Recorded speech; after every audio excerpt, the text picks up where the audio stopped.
Bennett dan Sisi bahas masalah tentara Israel yang ditawan di Gaza.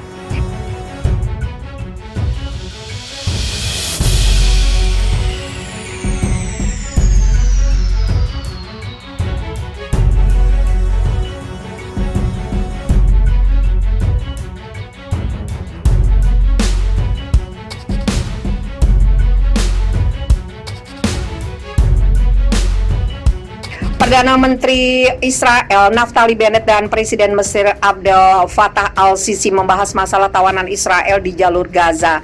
Dalam percakapan telepon pertama mereka, Bennett mengatakan kepada Sisi bahwa tentara Israel yang ditahan di Gaza harus dibebaskan. Upaya mengkonsolidasikan gencatan senjata permanen antara Israel dan milisi Palestina harus dilanjutkan, ujar Bennett. Pemimpin Mesir dilaporkan telah menegaskan kembali pentingnya gencatan senjata dan kebutuhan memperbaiki situasi kemanusiaan di Gaza. Menurut Yerusalem Post, kedua pemimpin sepakat mengadakan pertemuan tatap muka sesegera mungkin. Mesir dan PBB adalah perantara utama dari gencatan senjata yang didukung Amerika Serikat dan beberapa negara Arab dan Uni Eropa.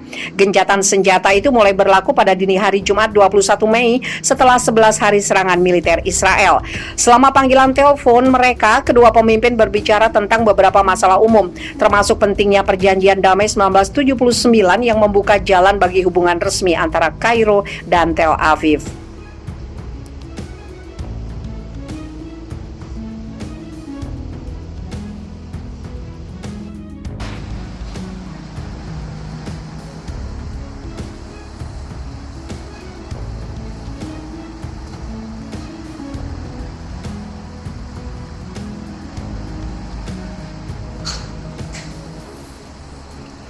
Kapal selam terbaru Rusia mendekat. Komandan tertinggi Amerika Serikat peringatkan kekuatannya setara dengan kita.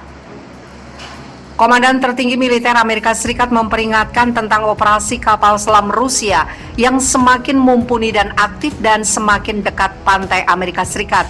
Peringatan terbaru disampaikan pimpinan militer yang bertanggung jawab atas Amerika Utara dan perwira tinggi Angkatan Laut Amerika Serikat kepada anggota Parlemen Amerika Serikat bulan ini.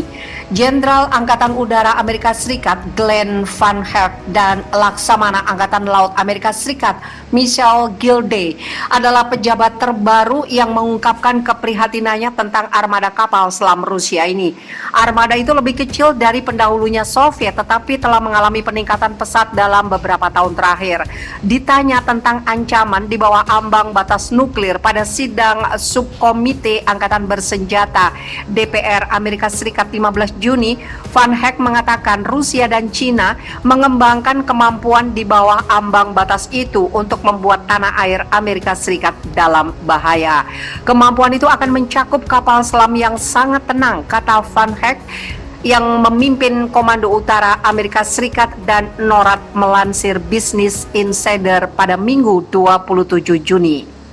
Rusia baru saja menerjunkan kapal selam kelas Severodvinsk, kedua mereka yang setara dengan milik kita. Van Herk tampaknya mengacu pada kapal selam serang bertenaga nuklir kelas Yasen milik Rusia yang oleh NATO disebut sebagai kelas Severodvinsk. Kapal kelas Yasen kedua Kazan ditugaskan pada 7 Mei.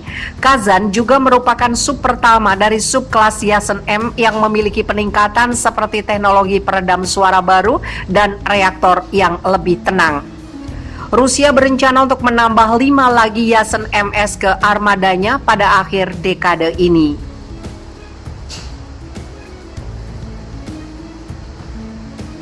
Dalam periode 5 tahun atau lebih, mereka akan memiliki 8 hingga 9 dari kapal selam itu yang akan menjadi ancaman terus-menerus di lepas pantai timur dan barat kita yang belum pernah kita alami di masa lalu, kata Van Herk.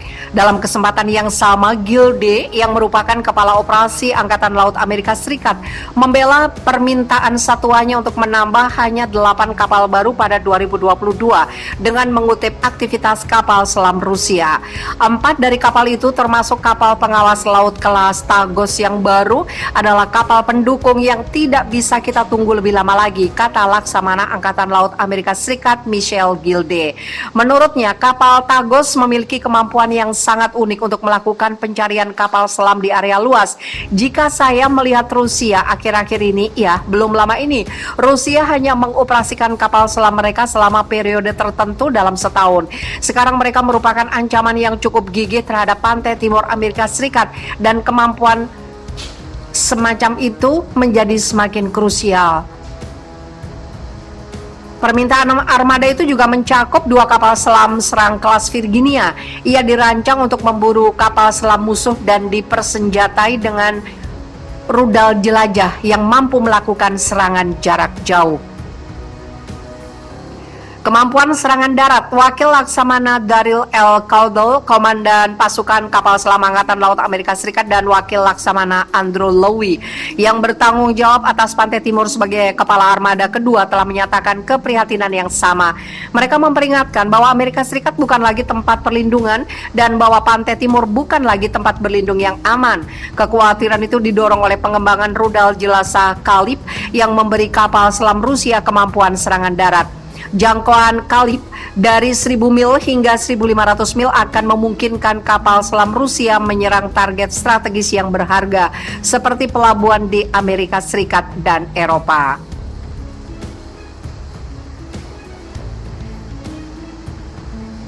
Rusia telah mengembangkan kemampuan melalui rudal jelajah jarak jauh yang menyediakan penampang radar sangat rendah sehingga sangat menantang untuk dideteksi, kata Van Heck pada sidang 15 Juni sebagai tanggapan atas pertanyaan tentang ancaman rudal jelajah. Selain menggunakan pembom dan kapal permukaan, Rusia telah mengembangkan kemampuan bawah laut dengan canggih, sangat tenang, hampir setara dengan kapal selam Amerika Serikat yang dapat melakukan kemampuan itu, tambah Van Heck, tanpa menyebut Kalib secara spesifik.